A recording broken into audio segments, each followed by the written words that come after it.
Om.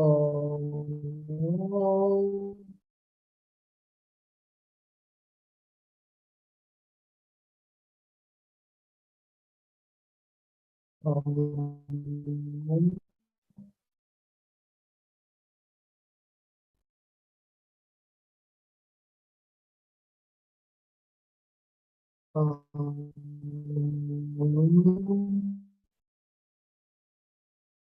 सहना भवतु सहनौ भुनक्तु सह वीर्यं करवावहै तेजस्विनावधीतमस्तु मा विद्विषावहै। ॐ शान्ति शान्ति शान्तिः। नारायणं नमस्कृत्यं नरं चैव नरोत्तमं देवीं सरस्वतीं व्यासं ततो जयमुदीरये। Hari Om. Jai Gurudev. So we were seeing yesterday the third verse from chapter 7. I will just repeat the verse and we will browse through the text.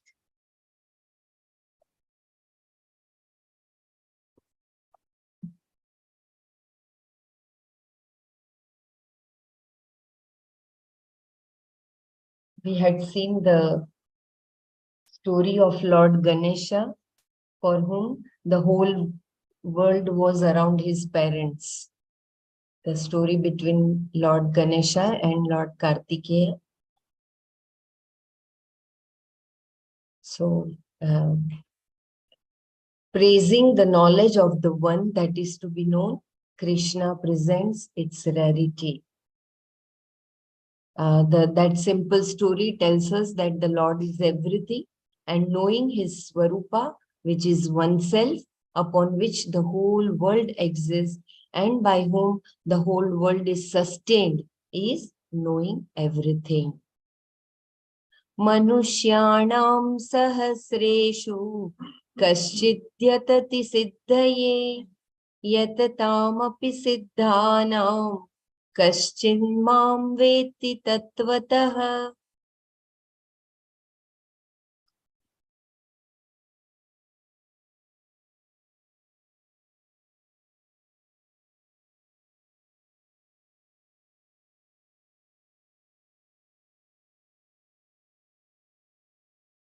Sahasreshu, among thousands, Manushyanam, of human beings, Kaschit, a rare person, Yatati, makes effort, Siddhaye, for moksha, Yatatam api siddhanam.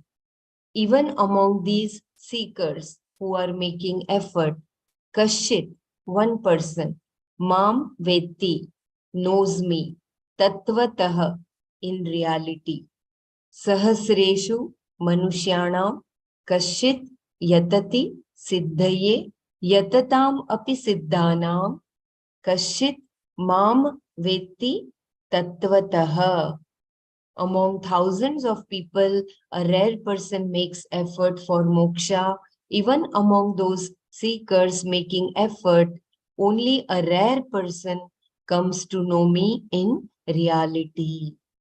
I repeat, among thousands of people, a rare person makes effort for moksha. Even among those seekers making effort, only a rare person comes to know me in reality.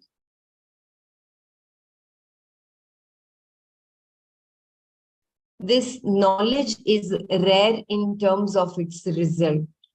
Shankara says that since this knowledge has an extraordinary result, moksha, it is difficult to gain. The difficulty lies in the very uniqueness of this knowledge, and it is this that accounts for its rarity. Generally, knowledge itself is not an end. It is made use of for an end to be gained later.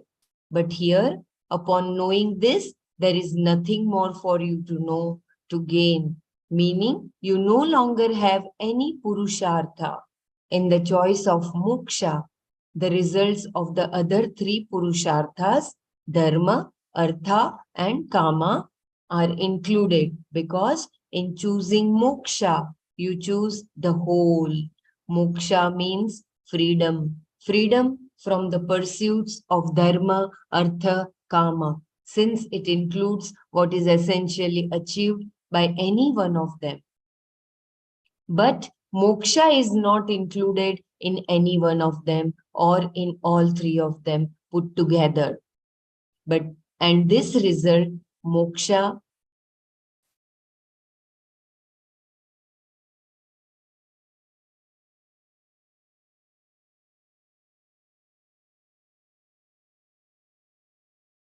I'm sorry, this text suddenly disappears.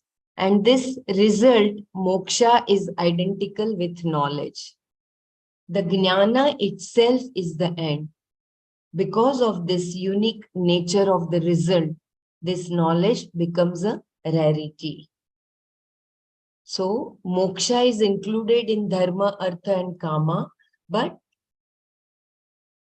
when you take dharma alone, that or artha alone or kama alone, moksha is not included. Moksha alone includes dharma, artha, and kama. So when you seek for moksha, it is like a complete package. Dharma, artha, kama are included in that. The knowledge is rare in terms of its difficulty to gain. This particular knowledge is also rare because it is difficult to gain. Any knowledge is difficult when one is not prepared and easy when one is prepared. The nature of knowledge is such that it can be either difficult or easy. Easy is not even the word. You open your eyes and see a flower. It is neither easy nor difficult. All you require is eyesight and immediately the knowledge is gained. So, if a person is prepared, knowledge is simple. If not, it is not that simple. And the preparation for this knowledge is difficult. Therefore, the knowledge is called Durlabhatara, most difficult. How difficult it is? Krishna points out by saying, Manushyanam sahasreshu kaschit yatati siddhaye. Sahasreshu manushyanam kaschit. This is a typical Sanskrit expression. In English, we have an equivalent expression, 1 in a million. Sahasreshu means among thousands of people. A qualified recipient, adhikari, is required for any knowledge to take place. The adhikaris, those who are qualified to gain this knowledge, are all human beings, manushyas. This is the general qualification. Then, among these thousands of human beings who are capable of this knowledge, manushyanam, only one of them, the rare one, Kashit, makes effort, yatati. He makes effort for the purpose of siddhi, moksha. In general, siddhi means success, but success in a human life is moksha. So he says siddhaye for moksha. Among thousands, one given person seeks Atma. Why does he say Kashit Yatati? One person makes effort when all human beings are active. I repeat, why does he say Kashit Yatati? One person makes effort when all human beings are active? Because everyone makes effort, but for things other than oneself, for anatma. When one is not happy with oneself, one has to keep oneself in good humor. To do this, one has to pursue a few desirable things. So Swamiji says that we all make an effort, but they are all for anatma. There is only one person in Sahasreshu who makes real effort to reach the Atma. The rest of us all make for Anatma. But here it is different because one questions why one is unhappy with oneself. Am I unhappy by nature or am I just taking myself to be so? Seeking an answer to this question is Atma Ichha, a desire to know oneself. If one wants to know the Atma, he is not seeking anything else for the sake of Atma. For the sake of Atma, Atmartha alone, he seeks Atma. For the sake of himself, he seeks himself. This is the difference. I repeat this line, please pay attention. If one wants to know the Atma, he is not seeking anything else for the sake of Atma. For the sake of Atma, Atmartha alone, he seeks Atma. For the sake of himself, he seeks himself. This is the difference. Self-knowledge is for self-freedom. This is something one has to know, and yet it does not strike people as a possibility. Therefore, Krishna says, Kaschit yatati siddhaye. Among all the human beings, there is a given person, a rare person, Kaschit, who makes effort for the purpose of moksha. Yatati siddhaye. Among the seekers, one given person knows the reality. Further, he says, among these people who are making effort, yatatam api siddhanam, here is a rare person, Kashit, who knows me, mam vetti, in reality, tattvataha. Siddhas are people. Tattvataha, please remember this word. Siddhas are people who have become successful. Here he says, among the successful people, only one fellow knows me. Then what about the others who are also called successful by you? Don't they know you? If not, how can you call them successful? Therefore, Siddha here is only a seeker. Being an adjective to Yatatam. Yatatam Siddhanam means among the people who make effort for Siddhi. The one who does so is considered a Siddha already. Why? Because once he makes an effort, he will reach his end. Krishna has already said anyone who makes effort for moksha does not come to a bad end. Nahi kalyanakrit kashit durgatim tat tata gacchati. That was in the 6th chapter, 40th verse. So, keeping moksha in view as the result of their efforts, he calls a seeker Siddha here. We also use words in this way. For example, a medical student is called a doctor even though he has only completed 2 years of college, and it is accepted because he is going to become a doctor later. Therefore, Shankara considers those who are making effort for moksha to be siddhas, because they are going to become siddhas, if not in this life, later. Among them, there is one who now at this time knows me. Kaschit mam veti. Here Krishna uses the present tense. One person knows me. Others are in the process of knowing me. So that is, I think he is the Tattvavid, the one who knows Atma.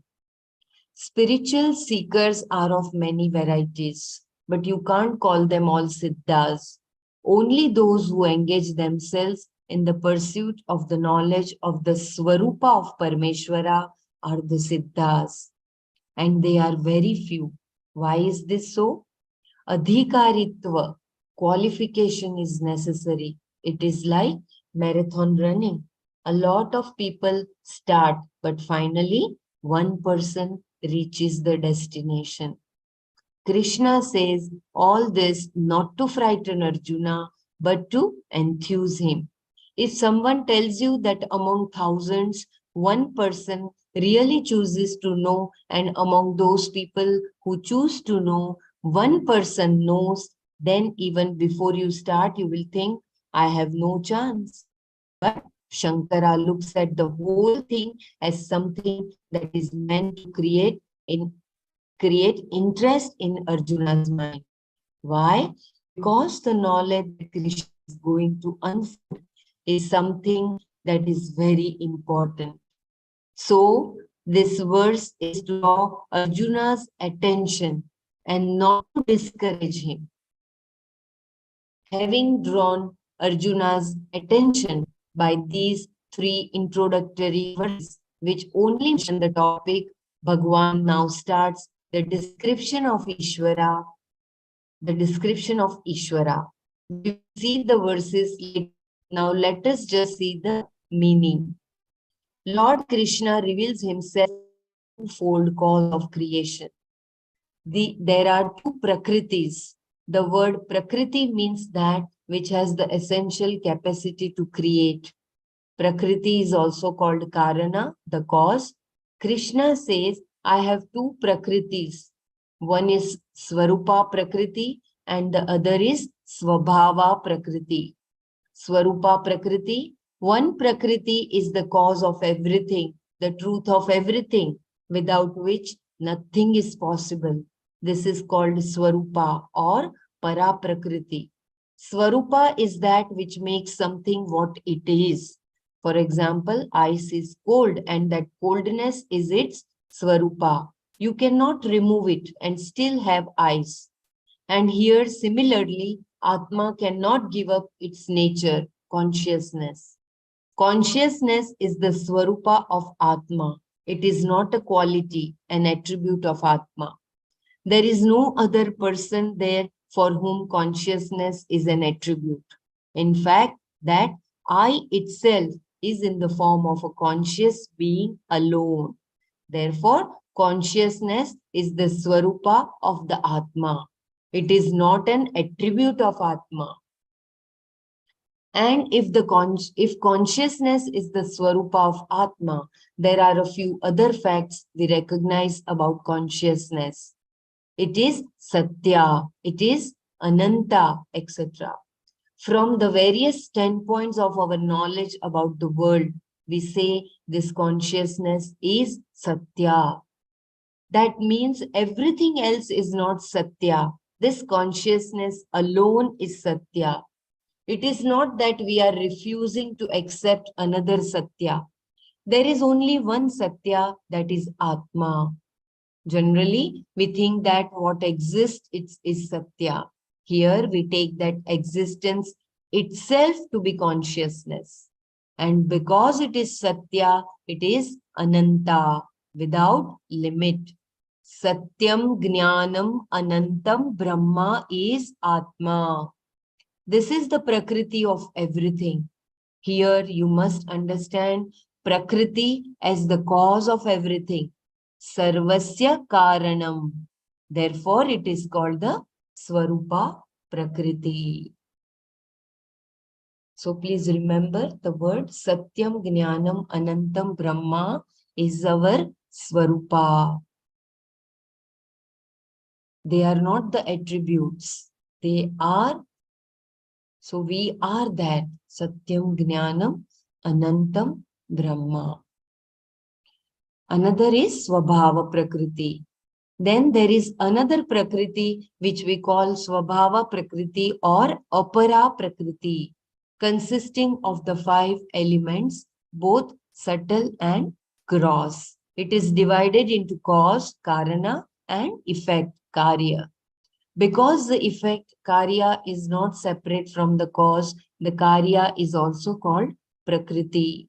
Therefore, we have the expression Karya Prakriti. A physical body consisting of the 5 elements is also Karya Prakriti, as are the sense organs, the mind, and pranas. In other words, anything created, anything put together is a Karya Prakriti. Karya here is anything that is produced, anything put together. If we look at this Prakriti, this is also called Maya, Avyakta or Mula Prakriti. This Prakriti is the Upadhi from which the whole creation has come. and the Upadhi is for Param Atma.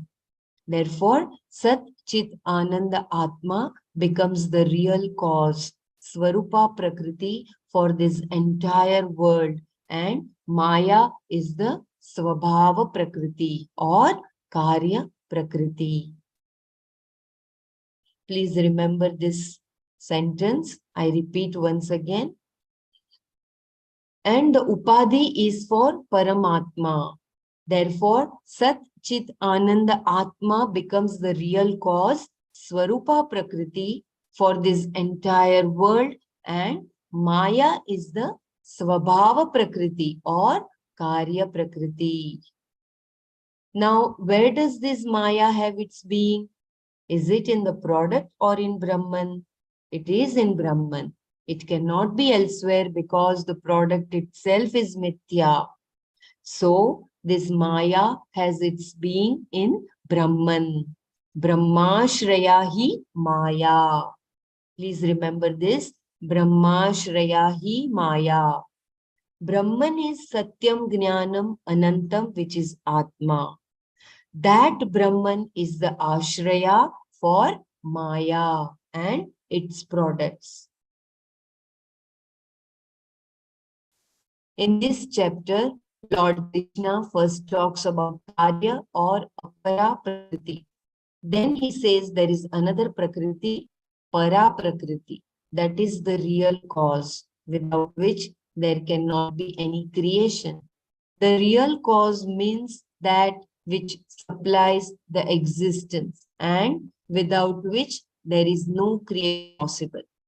He says the truth of the whole creation, the real cause is my Swarupa. I repeat, Bhagwan says, the truth of the whole creation, the real cause is my Swarupa. And you are that Swarupa. That is the real Prakriti, and therefore what you have to know is that real Prakriti, which is Ishvara in reality.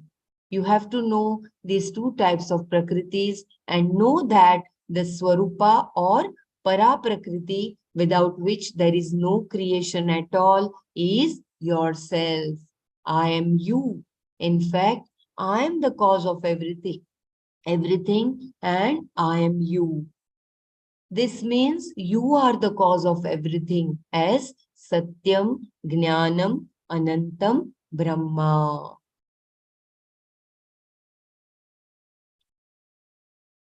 The next question you will ask will be, how can I be the cause? How can I be Ishvara?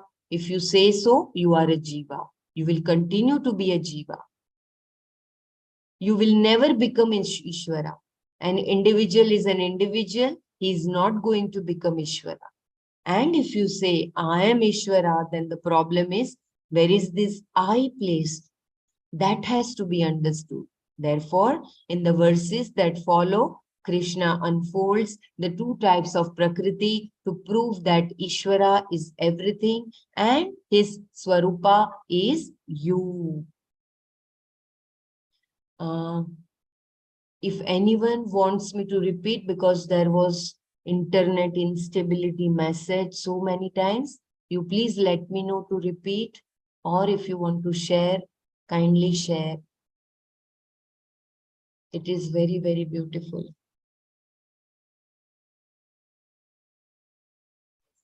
Can you please read from Balaji that from he says the truth of whole creation in the real cause means, oh, you just moved. Not that, no, not there. I go upward or downward? No, the last paragraph that you just read. Okay. Yeah, you don't need all this. Yeah, in this chapter, Lord Krishna says. Okay, read that once again. In this chapter, Lord Krishna first talks about Karya or Apara Prakriti. Then he says there is another Prakriti, Para Prakriti, that is the real cause without which there cannot be any creation. The real cause means that which supplies the existence, and without which there is no creation possible. He says the truth of the whole creation, the real cause is my Swarupa, and you are that Swarupa. That is the real Prakriti, and therefore, what you have to know is that real Prakriti, which is Ishvara in reality. You have to know these two types of Prakritis and know that the Swarupa or Para Prakriti, without which there is no creation at all, is yourself. I am you. In fact, I am the cause of everything and I am you. This means you are the cause of everything as Satyam, Jnanam, Anantam, Brahma. Shall I continue further, dear? The next question you will ask will be, how can I be the cause? How can I be Ishvara? If you say so, if you say you are a Jiva, you will continue to be a Jiva. You will never become Ishvara. An individual is an individual. He is not going to become Ishvara. And if you say, I am Ishvara, then the problem is, where is this I placed? That has to be understood. Therefore, in the verses that follow, Krishna unfolds the two types of Prakriti to prove that Ishvara is everything and his Swarupa is you. Anyone can share in a nutshell? Thank you. Nutshell. It's so, this is the one we talked about it yesterday, right? The one and a Yeah. million. I was just because it was little yesterday we didn't get time. We just quickly browsed through the verse. So Right, I right. thought that, and this is like a foundation, that Satyam Jnanam Anantam Brahma is your Swarupa Laksha, and it is Yeah, not an attribute. that's a thing to Take know away. about what is Brahman. So you ask yourself that question, like that Atma Vichara, that who am I? So you say I am Brahman. That who is that Brahman? That Brahman is the Satyam Jnanam Anantam Brahma. So we have to really understand each and every word of that, what the Satyam is, what the uh, what the Jnanam and what the Anantam, all that, right? So so the Brahman is everything. That's what we been time and again we read it some. So knowing that Satyam is that Sat is the existence. So everything that exists, is all that Brahman, because that's where this cause came, right? The Prakriti, two types of Prakriti. One is that Swarupa Prakriti, and the other one is the Svabhava Prakriti. And then that Swarupa Prakriti is the cause for everything. And then the effect is the Svabhava Prakriti. So that's where the Maya is created. So whatever is created, which is time bound, space bound, and objects, basically. Whereas that Brahman is nothing is sorry. It's what do you call that? It's non-dual, right? I mean, it's no other Brahman exists except one Brahman that we know. So existence is limitless. That's the bottom line here. He exists in everything, and also the same way the consciousness is. It's also not that time bound or space bound or the object. It's none other than this one whole consciousness. Without that knowledge exists in everything. It's all pervading. That yesterday you even said Sarva Vyapi, that's a consciousness, and then Anantam. So that's pretty much, knowing that Brahman is the ultimate goal, so that's what I understood from this. And then there was some other point that yesterday you were in your reading, that you have to pay attention to this, and you have to have prepared mind to receive this. So again and again, that mind purification and preparation is so important for us to receive this knowledge. Yeah. Yeah, wonderful. Dhanyavad, Dr. Maya, very well.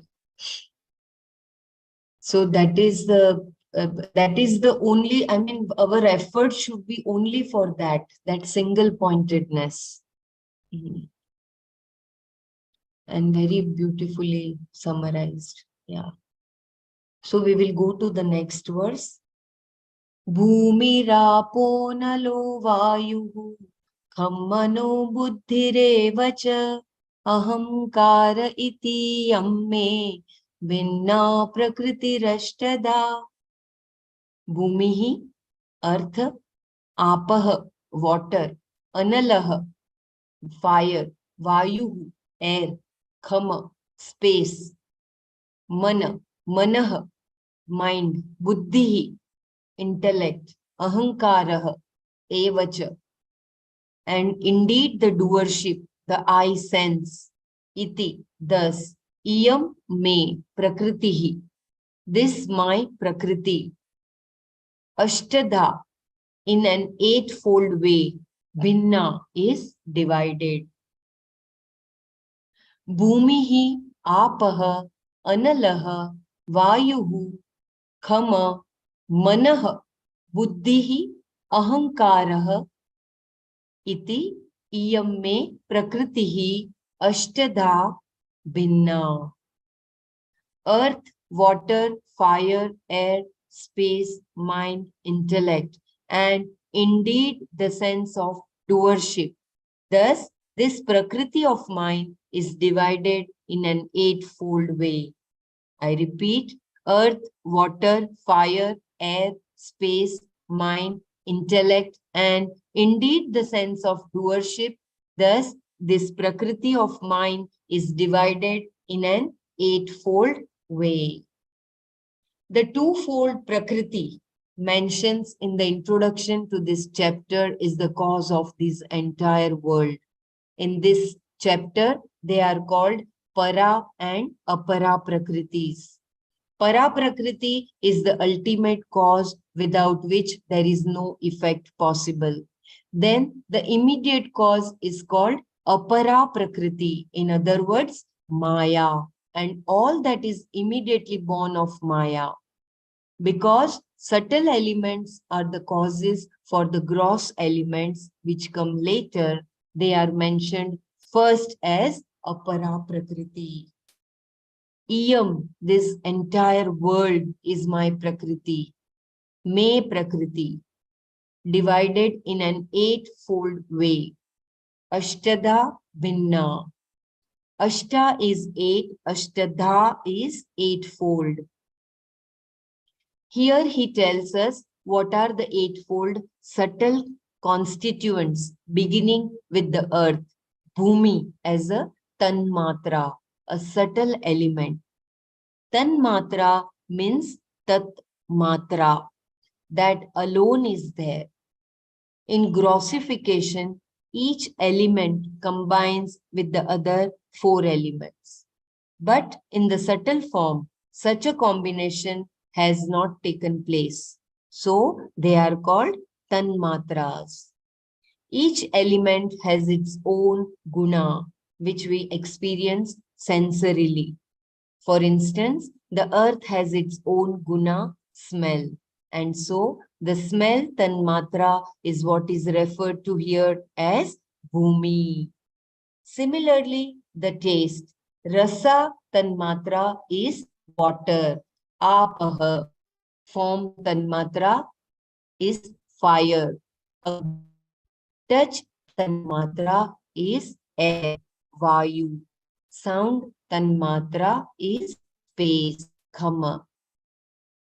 I repeat, it is very important to understand. Iyam, this entire world is my prakriti, me prakriti, divided in an eightfold way.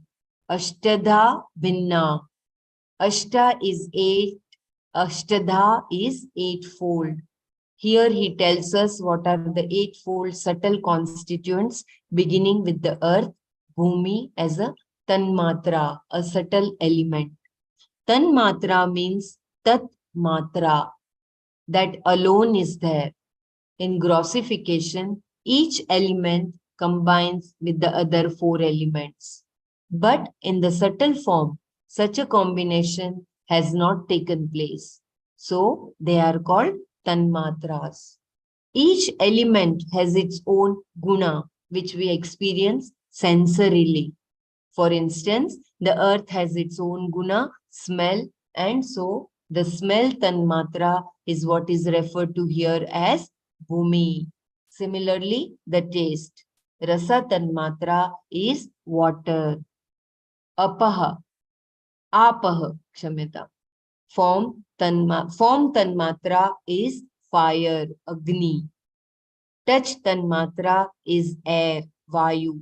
Sound tanmatra is space, khama. Prakriya, a teaching model. Using a particular model like this to teach the nature of the creation is using a Shrishti Prakriya. A Prakriya is a particular discussion which is useful for understanding the vision. The intention of using any Prakriya is only to point out that there is nothing other than Param Brahma. So the intention of a Prakriya dealing with creation, Shrishti, is not to reveal the creation, but to establish that there is nothing other than Brahman. Like the Shrishti Prakriya, there are many other Prakriyas, teaching models, such as Avastha Traya Prakriya, an analysis of the three states of experience. Panchakrosha Prakriya, an analysis of the 5 levels of one's experience of oneself. And Drik Drishya Prakriya, subject-object analysis to distinguish Atma from Anatma. And later, prove that Anatma is not separate from Atma because it is Mithya. The 5 elemental model of this universe is a part of the creation or cause-effect prakriya, Shrishti prakriya or Karana Karya prakriya. We find this Shrishti prakriya in many Upanishads.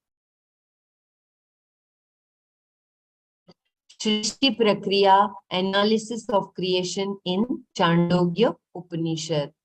In the 6th chapter of Chandogya Upanishad, the sage Uddala tells his son Shwetaketu that before the creation of this world, there was only one thing. It was Sat, existence, Advitiya, non-dual, and there was nothing except that.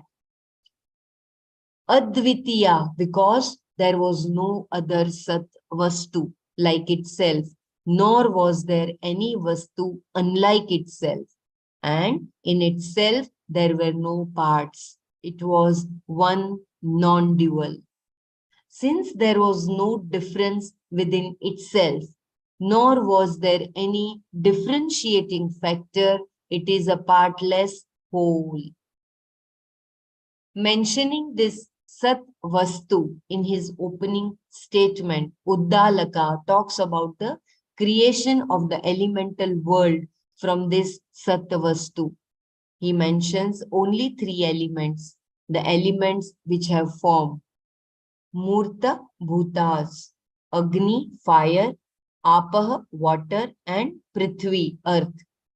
The two elements without a form, Akasha and Vayu, are not mentioned. The purpose was only to show that having come from Sat Vastu, they don't have a being of their own apart from the Sat Vastu. In fact, the creation is non-separate from its cause, like the pot is non-separate from the clay. Finally, he says, O Shvetaketu, that Sat Vastu is Atma. Everything else is created. The body is created. The mind is created. The senses are created. But what is not created is Atma.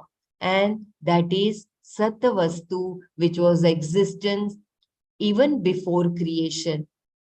Even now it is Satvastu, uncreated Atma, and therefore Tat Tvam Asi.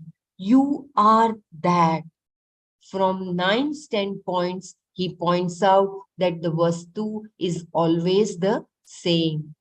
Before and after the creation, it is the same. That Atma Vastu did not undergo any change. Now, even though it is Upadana Karana, material cause, it is Upadana Karana in terms of Maya, without undergoing, without undergoing any change itself. The Sat Vastu manifests in the form of this world with the Shakti of Maya, and the creation being purely Nama Rupa is Mithya. The truth of the creation, the Sat Vastu, is you, Atma. So, to create this vision that you are the Sat Vastu and the whole and the world is non-separate from the Sat Vastu, we have a Shrishti Prakriya.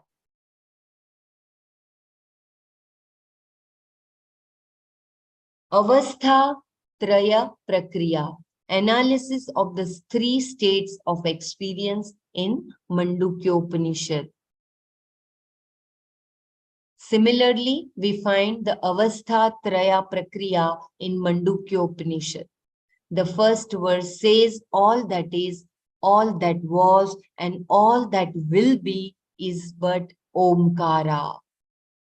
Each individual letter of Om was made to stand for something. Akara represents waking, the waker, and the waking world. Ukara, the dreamer, and the dream world. Makara, the sleeper, and the sleep experience. All three of them are shown to be non-separate from the same Atma, which itself is neither the waker consciousness, nor is it dreamer consciousness or sleeper consciousness. And it is not the consciousness in between waking and dream consciousness, nor is it all consciousness or unconsciousness. Naturally, what remains after negating all this is consciousness as such. All other things qualify that consciousness. And this is the nature of yourself that is called Chaturtha. It is neither waker, dreamer, nor sleeper. So it is Avasthatraya.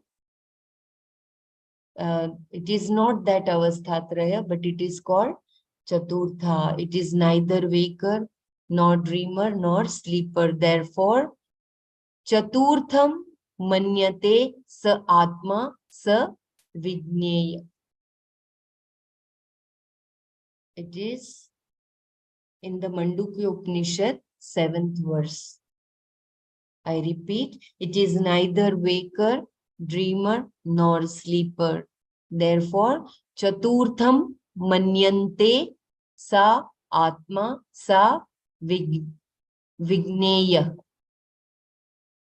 Brahmaraji, kindly correct me for my wrong pronunciation. If it is... No, you're doing very well, Bella. The pronunciation is correct. Vigneya. Yeah, Vigneya is correct. Astu. What is looked upon as Chaturtha, the fourth, that is the real Atma. It is all three and is itself independent of all three. It doesn't undergo any change and is the Atma in all three states. That has got to be known. This is the Avastha Traya Prakriya discussed in the Mandukya Upanishad, which is discussed in other Upanishads as well. So please remember, it is Avastha Traya Prakriya and Atma is the fourth one, Chaturtha. Panchakosha Prakriya, analysis of the 5 levels of experience of oneself in Taittiriya Upanishad. In Taittiriya Upanishad, there is a Panchakosha Prakriya. It begins with the physical body, Anna Rasamaya, which is like a cover, Kosha, because everyone mistakes it for Atma. It is born out of the essence of the food that is eaten, Anna Rasa. The assimilated form of food is Anna Rasa Maya. The affix Mayat means modification, Vikara. So, Anna Rasa Maya is a modification of the essence of food. We generally conclude that the body is Atma. Therefore, Shruti points out that there is another Atma which is more interior, subtler. This is Prana. Shruti then describes the physiological function, Pranamaya. If you think this is Atma, Shruti leads you further to another Atma, Manomaya, and from Manomaya to Vijnanamaya, the doer. Then from Vijnanamaya to Anandamaya. Sukha, happiness, is also experienced in different degrees because of shades of difference in vrittis. So, within that Anandamaya, Priya is the first stage of happiness. Something that is pleasing or desirable to you is cited, that is Priya. Then what is desired is possessed by you. This is Moda. The third stage in which it is experienced by you is called Pramoda. These are degrees of Ananda, all of which are particular modes of thought. Vritti Visheshas, Vishesas, Vishesa. But in all the three, Priya, Moda, and Pramoda, what is present is Ananda. And that Ananda is myself, that is Brahman. So they clearly are bringing everything from all the Upanishads. This is what Yes. the other day I was telling about 3 states of the happiness is Priya, Moda, and Pramoda. I forgot where I read that. It's from that Taittiriya Upanishad. And these are the different prakriyas of describing the same. You could do it as Not 3 states of prakriyas, consciousness. but also it's in the, I mean, the happiness, they kind of divided into like this different types of happiness, what you have, yeah. The different states of consciousness and the different types of happiness, the different types of koshas. So all these are prakriyas. They're all methods and means of the Shruti, the Upanishads describing all about the Prakriti aspect. And from there, how you go to the actual, the Swarupa. So in negation, this all will help us so much. Yeah, this will negate, it'll help us, no? This, When you're aware this of all this. prakriya is basically, it's an action, right? Where Prakriti is, I mean, it's gone on to making all that action from Swarupa Prakriti. Correct. Yeah. So we are basically reading all the Tattva again. There's a repeat, no? It's a lot Yeah. of Yeah, it's a repeat, but again, Clarity is more reason now. it is, yeah, because you hear again, the first verse itself, what Bhagavan Krishna is mentioning, how you understand the Brahman, right? I mean, it's deeper understanding of that Brahman by negating I all the think, koshas and all that stuff. and our focus has also changed now. When we started for the first time, that time it was like it was not centered. Now it is more centered, and that's why we are able to grasp it in a better way, isn't it? yeah. So, shall I go ahead? Yeah, please Yeah. go ahead, Leela. Tanmatra Prakriya, a type of Shrishti Prakriya. Here Krishna uses the Tanmatra Prakriya. Tanmatra, as we have seen, means the 5 subtle elements. These 5 subtle elements undergo a process of grossification, whereby each element shares half of itself with the other 4. Therefore, each gross element is 5-fold and has 1/8 of each of the other elements. For example, Sthula Akasha is 1/2 Sukshma Akasha, 1/8 Sukshma Vayu, 1/8 Sukshma Agni, 1/8 Sukshma Apah, and 1/8 Sukshma Prithvi. Thus, every gross element is 5-fold. And because it is formed of these 5-fold elements, the world itself is called Prapancha, 5-fold in Sanskrit. This Prapancha was, One quick question. Earlier you read it as eightfold, right?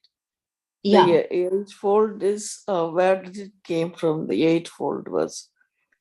I thought it was it was Chandogya Upanishad. right, but it said eightfold. But according to that, I thought is it divided into eightfold, like 1/8 of each? No, I think that was with relation to the Manas, Buddhi. That was Yeah, the eightfold, isn't it? Here he's yeah, talking that. of grossification of the Tanmatras. Here, essentially, Mhm. what he's talking of is the how the gross world is developed, the Panchikarana. Yeah, but the Panchikarnam happens before the classifications, right? No, after. Grossification is a result of the Panchikarana. Prakriti is divided in an 8-fold way. Ashtada Binna. Ashta is 8, Ashtada is 8-fold. Here it is like the Bhumi as a Tanmatra. Here it is. You want me to read this paragraph? No, yeah, I read, I listened to it, but I was wondering, eightfold subtle constituents from each one of them, then how did we count it? I didn't get that part, but I anyway, think it's we okay. had seen in Atma Budh, right? This the whole table. Okay, anyway, we'll go back and read it and I'll look into it again. It's fine. I didn't get what was the eight. Yeah, here they are as 8-fold. Here they are the 4 elements and then the sensory elements it includes, and that's why it is called 8. Okay, so they put it as oh, I see that they put all this earth, bhumi, and Yeah, all and the, each element has got its own, like earth has its and the smell. guna. Okay, Yeah, guna plus the elements is called eightfold. Okay, yes, correct. but they didn't include the space and the vayu, is it? They did. They did. There Mm. is. That was Shvetaketu. For him, he didn't. I mean, this I think what we're reading right now, Swamiji is consolidating the different prakriyas. So each Upanishad is giving one aspect of the Prakriya, I suppose. So here, but before, in the beginning, we read about the Tham Mano Buddhi Revacha. Isn't that what the shloka says? It Yeah, includes the mind, buddhi, yeah. and all the, yeah. So we'll have to, Bhumirapo analo vayu kam mano buddhirevacha ahamkara yeah, itiyame vinna Vinna prakriti Prakriti rashtadha. Rashtadha. So it is five: the earth, fire, water, air, space. Then mind, intellect, and buddhi, and the ahankara. So 5 plus 3, all these 8 constitute the 8 aspects of how the Prakriti is manifesting. I think right now what he's talking about is how the individual 5 tanmatras of the Panchamahabhutas, how they become grossified. That is basically he's talking about um, the process of Panchikarana. Isn't that what you're reading right now, Bela? Yeah, that now I got that. Thank you. I wasn't sure what that eightfold was. Okay.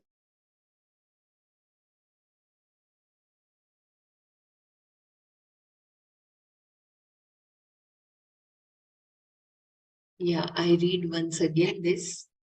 Tanmatra Prakriya, a type of Shrishti Prakriya. Here Krishna uses the Tanmatra Prakriya. Tanmatra, as we have seen, means the 5 subtle elements. These 5 subtle elements undergo a process of grossification, whereby each element shares half of itself with the other 4. Therefore, each gross element is 5-fold and has 1/8 of each of the other elements. For example, Sthula Akasha is 1/2 of Sukshma Akasha, 1/8 Sukshma Vayu, 1/8 Sukshma Agni, 1/8 Sukshma Apa, and 1/8 Sukshma Prithvi. Thus, every gross element is 5-fold. And because it is formed of these 5-fold elements, the world itself is called Prapancha, 5-fold in Sanskrit. This Prapancha was originally Tanmatra. Only that alone Tat Matra was there. In other words, in Akasha, Akasha alone was there. In Vayu, Vayu alone. In Agni, Agni alone. In Apaha, Apaha alone. In Prithvi, Prithvi alone. In the Sukshma form, they don't have these 5-fold combinations. Therefore, they are called Tanmatras. These Tanmatras, Akasha, Vayu, Agni, Apaha, Prithvi, have been listed in the reverse order in this verse. If they are listed as space, air, fire, water, earth, it is in the order in which they were created. Shrishti Karma. Kshamyatam, Shrishti Krama. But because Arjuna is now looking at the already created, the Shrishti that is there, the elements are listed beginning with Bhumi. These 5 elements have many synonyms. Here, Prithvi, the earth, is called Bhumi. Agni, the fire, is called Anala. Akasha, the footnote says, Alam na vidyate yasya, the one who never says enough in terms of fuel. Meaning of Anala. Akasha is called Khama. All the 5 of these elements are to be understood here as subtle, that is Sukshma, because they are mentioned as the cause here. Then Manas, Buddhi, Ahankara are also added to these elements. Since they are all products, they have to be looked at from the causal level. The 5 subtle elements with these 3 are the 8-fold cause for this entire Jagat. Here your answer, Dr. Mara. The cause of the mind is Ahankara. So in this verse, the word Manas stands for Ahankara. The word Buddhi stands for Mahat Tattva. The word Ahankara stands for the unmanifest, avyakta. Krishna wants to point out all the causes and he arranges them in the order that is generally discussed elsewhere. Ahankara is mentioned last because avyakta, the unmanifest, is the primary cause with reference to the creation. It is upadana karana, the material cause for the creation. While Brahman does not undergo any change, the upadana karana undergoes all the change and is therefore looked at as parinami, that which undergoes modification. Then there is a new problem. If you say Brahman is the cause, then Brahman must undergo some change in order to become the creation. Yes, as parinami karana, it does. And that change takes place only in the Maya Upadhi.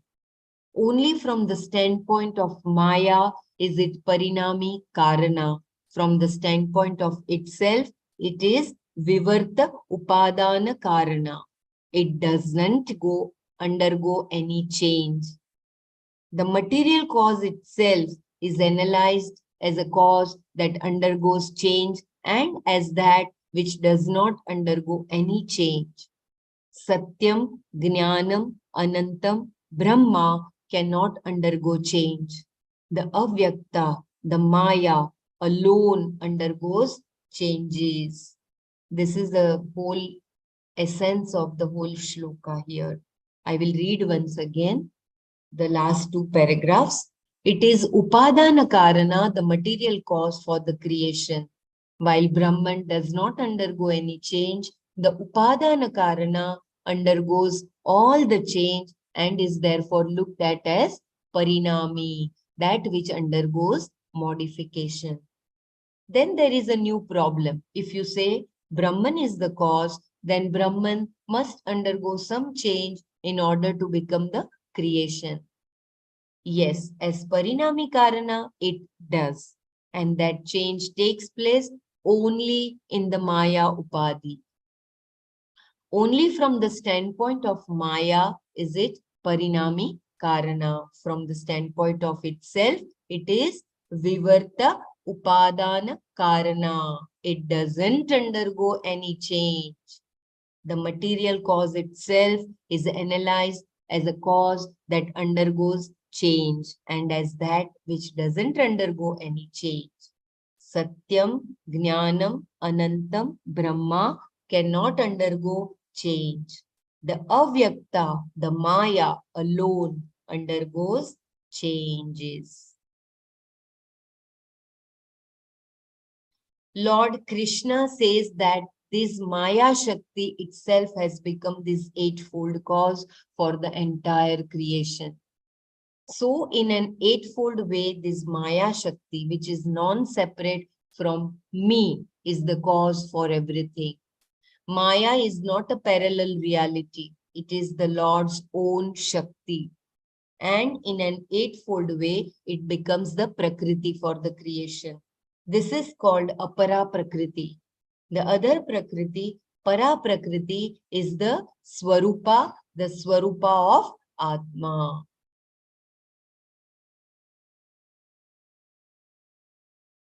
I will just read last paragraph once again and then we will. Yeah, please. Yeah, read that Lord Krishna also. Thank you.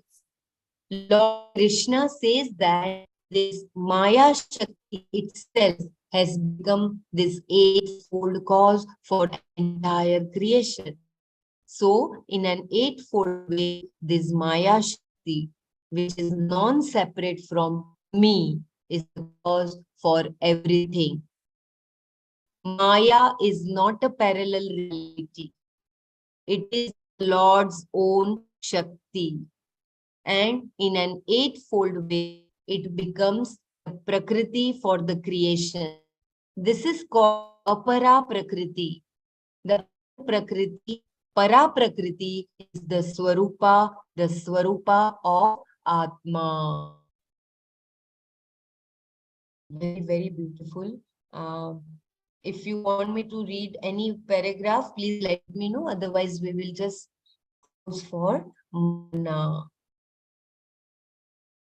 If you want me to read any paragraph once again, kindly let me Can you know. just read all the headings, like just the block from Yeah, the beginning? okay. Yeah. Just the headings to just remind Yeah. also. From this shloka onwards, or Yeah.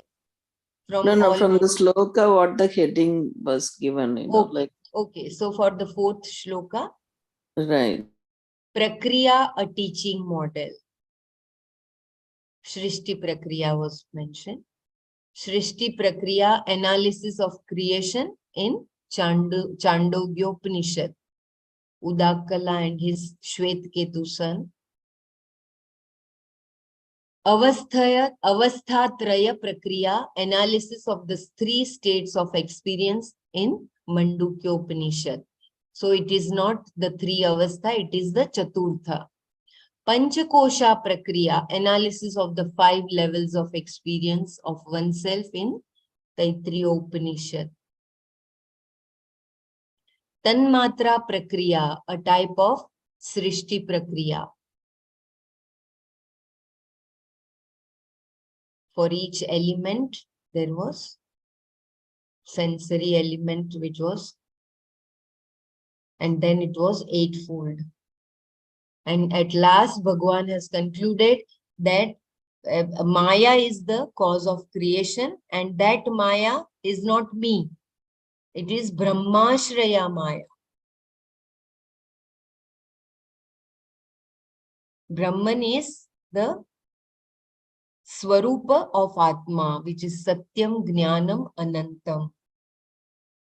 So we will just close our eyes and we will just then share our takeaways.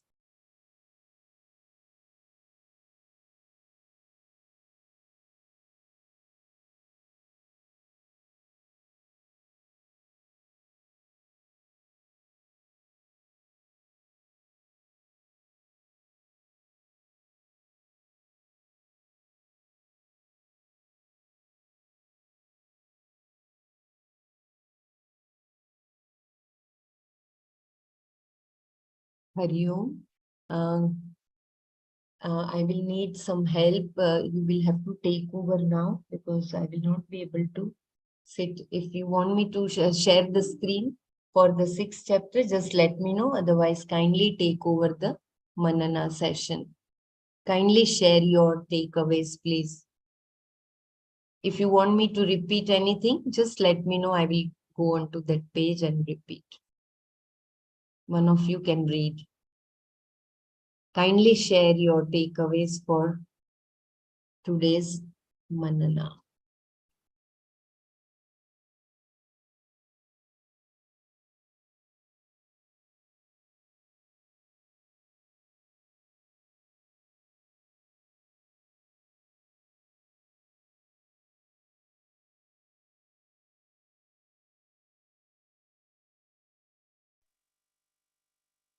I think the shloka actually brings out the how creation has come into being and the different teaching methods of arriving at the swarupa of Atma.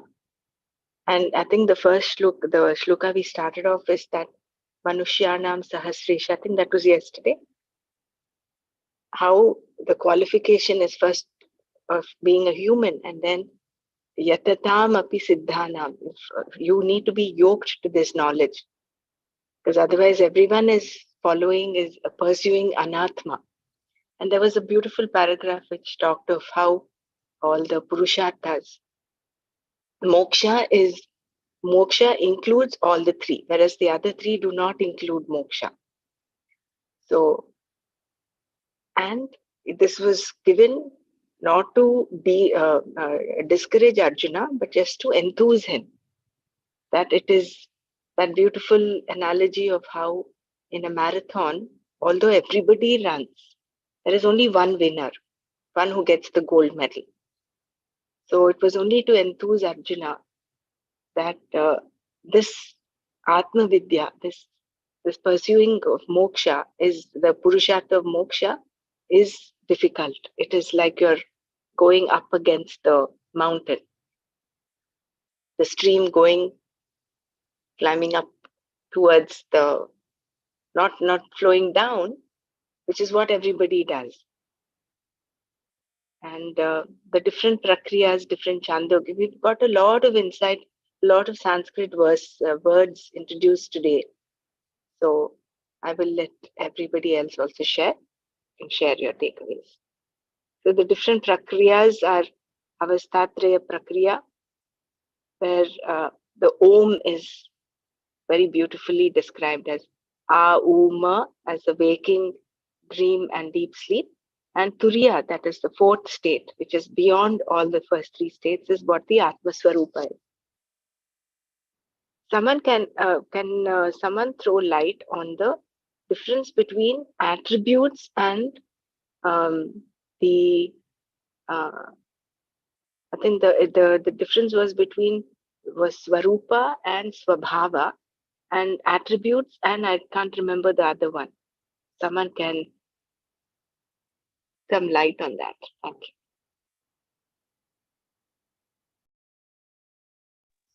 I think the Swarupa Prakriti is no attribute, right? I mean, you don't connect with anything. With that Subhava Prakriti is that with the attributes, like the changing and all that stuff, right? It was not very clear to me, this thing about Atma, the Satchit Ananda is not the attribute, it is the Swarupa, isn't it? That is what was mentioned. Yeah, it's a Swarupa Prakriti. Yeah. I mean, yes. Like, the Satyan Jnanam Anantam Brahma, it was saying, right? And the Satyam is that existence, the truth, or it's otherwise is a truth, existence. So that existence is in Sanskrit, the Sanskrit better than me. So Sat is that word, and then the knowledge or consciousness is the Chit, and then the Ananta is the bliss. So existent consciousness bliss is the Brahman. So for Brahman, there is no attribute, there is no other Brahman, but one Brahman. So that is all pervading, all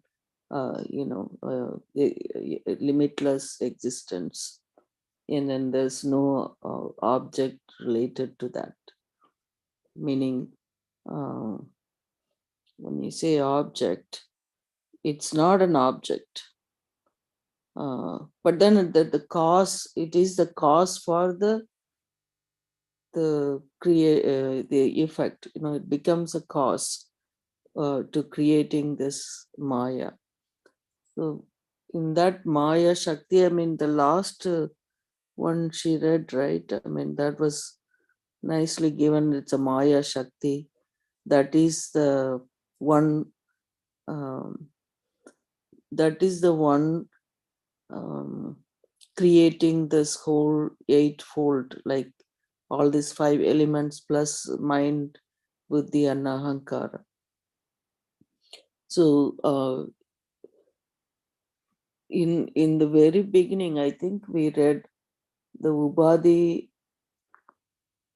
is Paramatma or something like that. I had that question yesterday. So how come, we don't have, Paramatma doesn't have any Ubadi, like conditioning, but that is related to that, what do you call that, Maya Prakriti. So that for that it has that Ubada Karma. That's what Ubada Karma that we read here somewhere. So I can't keep in line with where it came, but yeah, Upadana Karana. Ubadana Karna. So that's it. So Karana and Karya. So that's, they were, like you said, they used the same words, so many of that, Karana Karya. Karana is the cause, Karya is the effect, So that way also you can say, and then the para and apara prakriti, and para is the swarupa prakriti, and I mean goes with Brahman, and the apara is the Maya. It's kind of similar kind of. I mean, I couldn't say it's synonymous. Maybe, I'm not sure. It's they use it in different places. I don't know with the context how you use those words. Then you take this meaning. But then the essence is that we really understanding this creation. All creation is uh, is what do you call that? The mula karanam. Yeah, what the basis. Yeah, like he said, Brahma Mula Shaya. Prakriti.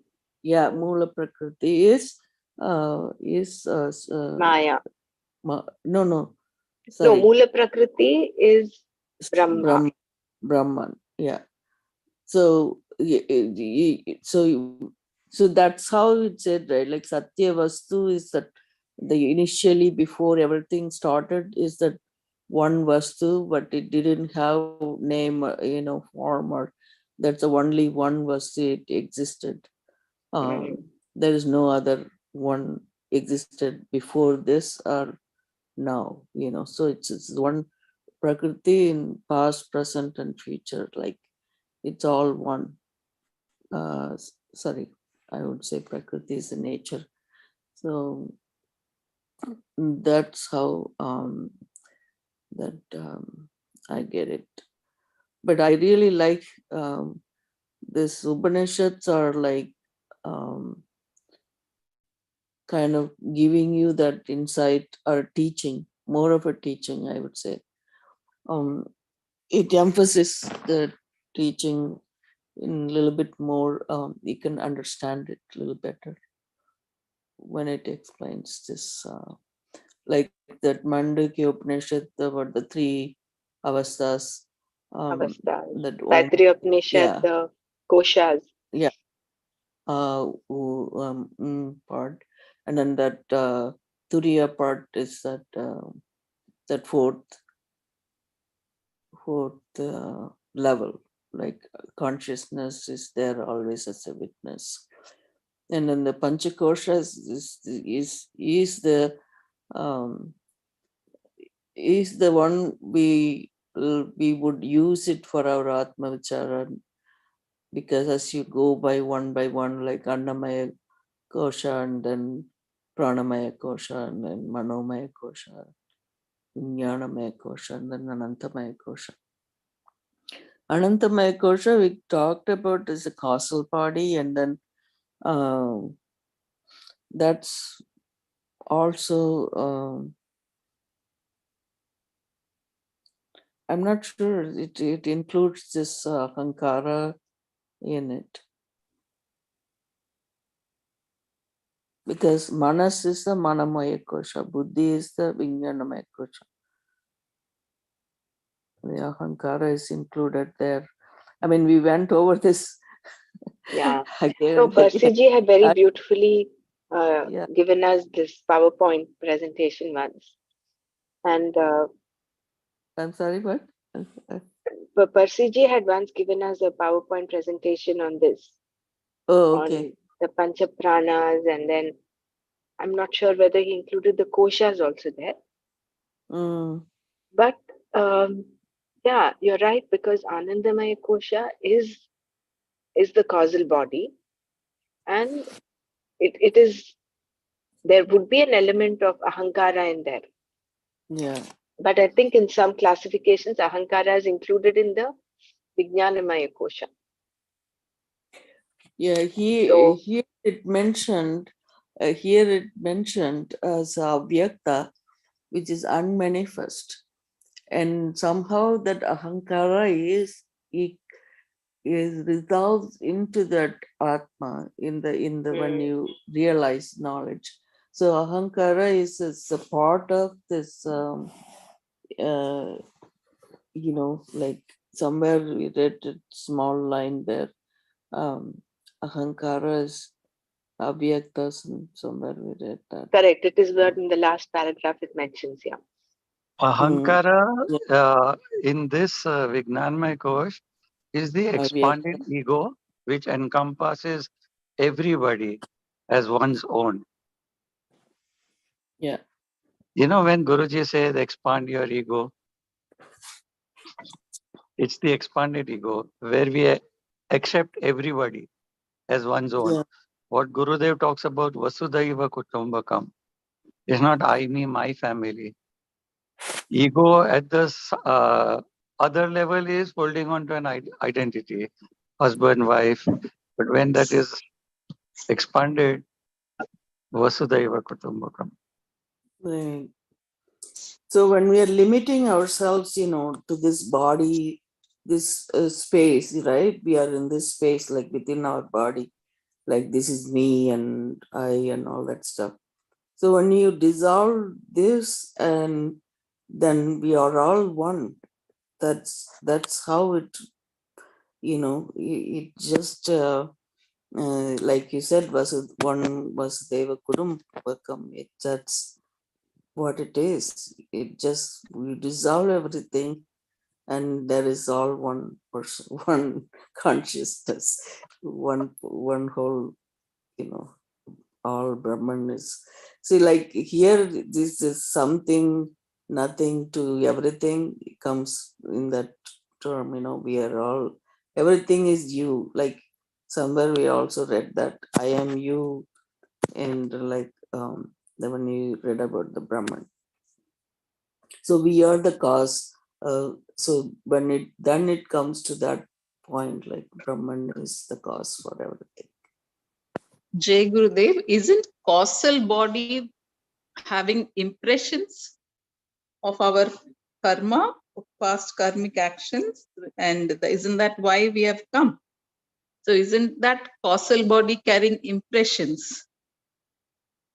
And my Yeah, so it understanding is also, Anandamaya Kosha is beyond the causal body also. That is why in some schools of thoughts it is called supracausal body, where they disassociate the Paramatma from Jivatma. Whereas some schools of thoughts, they say Jivatma is Paramatma. So but that will always remain this kind of schools of thoughts. Okay. I think Thank I you. think it is. It will be good for us just to use this as an understanding, and to not get into the, should I say, brass tacks, like how Persiji said, there are different schools of thought.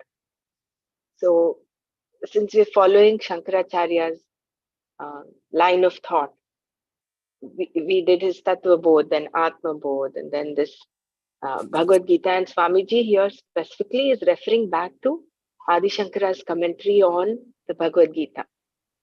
yeah. So So It's what is basically, Adi Shankara's stand on this? he says Advaita Vedanta, right? So Yeah, he talks that's about right. it non-dual. That's pretty much it, so that Yeah. is So kind where does he put the causal body? if you go back to the basics in Tattva Bodh, Karana Shariram Kim, it says Anadya Vidya, Anirvachya Anadya Vidya Swarupam. That it is the it is inner, beginningless. It is indescribable, and yeah, it is inner the cause of both the Stula and the Sukshma Sharira. Sushma Sarira, right? That is the Karana Sharira. Okay. If you Thank go you. back to the definition in Tattva Bodh, that It's is the basically, it's a definition. seed for the Yeah, Stula Sushma to Sarira, Sukshma basically. Sharira to happen. And you're right when you say it is the seat of all the impressions.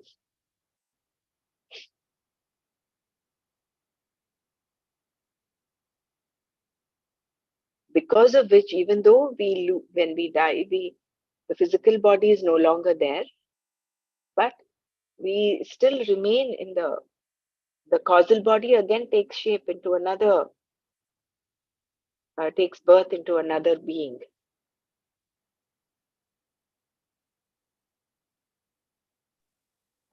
You want to go to that?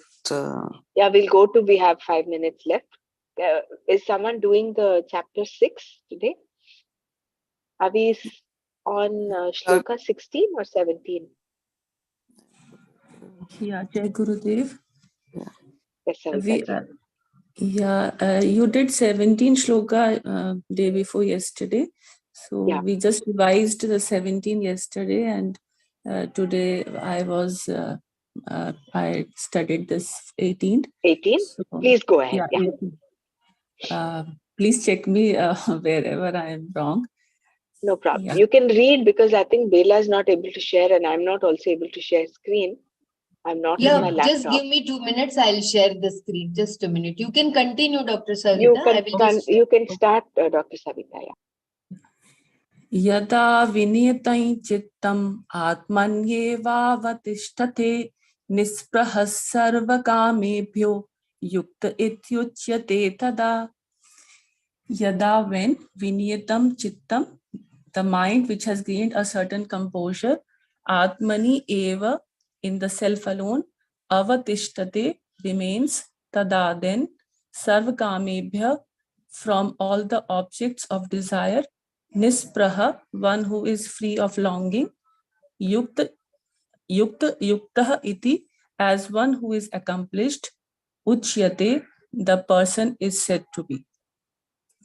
The shloka, Swamiji says that this is talking about the mind, which we had read earlier, like the preparation is going on for the meditation. So the mind should be in a state of composure and should be free free of longing from the objects of desire, and then only the person is said to be accomplished. Here the word vinitam is described by Shankara as the ekagrata of the mind, that the mind has this capacity of remaining pointedly on the object of contemplation, and it doesn't get distracted easily. For gaining such a mind, or for having mastery over a mind, the qualification was described in the earlier shlokas. Yunjanevam sadatmanam yogi niyatamanasah. That was that one should have that contemplation. The contemplative words, shabda, was mentioned, which reveal about the Atma, the Swarupa of Atma, and thereby you connect your mind with that Atma. And also by practicing the disciplines mentioned, the Yukta Ahar, Yukta Cheshta, Yukta Sapna Avabodhasya, when you practice this, you qualify for gaining such a mind. And when the mind is in that state, it abides in the Atma alone. So this second charan describes Tasmin Atmani eva avatishtate, means that the mind is, there's no difference, there's no separation between mind and Atma. The mind abides in the Atma. And by this knowledge, the clarity is there. So the person, he gives up all his anxieties or concerns for various other things or activities which is not conducive for him, or which are not required for him. He remains in that self. He's aware of that Atman, and he is he gains that after gaining that knowledge, he doesn't long for all the objects of desire. He's free from the longings, both the drishta and the adrishta. Drashta is described here like whatever you can accomplish now and is seen by you, whereas adrashta is something that is not seen by you, like the punya you gain after doing some holy acts or following the spiritual path. So in this way, the person is free from the longings for all objects. That the third charan is described in this way, that he is nispraha sarva kamebhyo, that is free from the longing for all the objects. After the knowledge is dawned that his clarity of Atma is, Swarupa of Atma is there. In this way, after like he's now is an accomplished person, and the reason that Swamiji gives that who would be called an accomplished person is that the person longs for objects only when he has the feeling of lackness in him, that he doesn't know himself properly, and there is a notion of I. He always think himself apart from the he doesn't recognize the Swarupa of the Atma or the nature of himself. There is a difference between the self and the the Atma and Anatma. Like if there is a this sense of lack is there, the I is there. So he has that sense of lack, because of which he wants to fulfill all the desires, to think that by fulfilling all my desires, I'll be in a swarupa of, like, I'll be in a happy state, I'll be in a bliss. But when he contemplates that all these desires, they have no end, they are endless, and then he, after contemplating, he starts inquiring that who am I, and what I am seeking, why I am seeking. This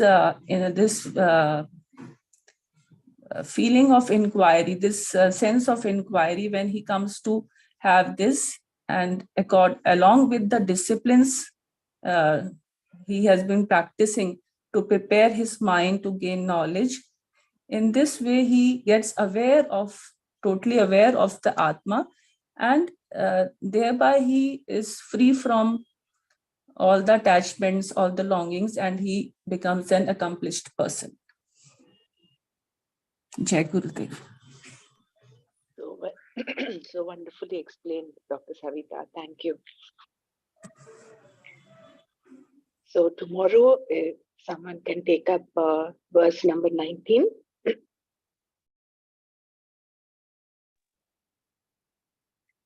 We will conclude here today. Om Loka Samasta Sukhino Bhavantu. Om Shanti Shanti Shanti. Om Tat Sat Shri Krishna Arpanamastu. Jai Gurudev. Thank you.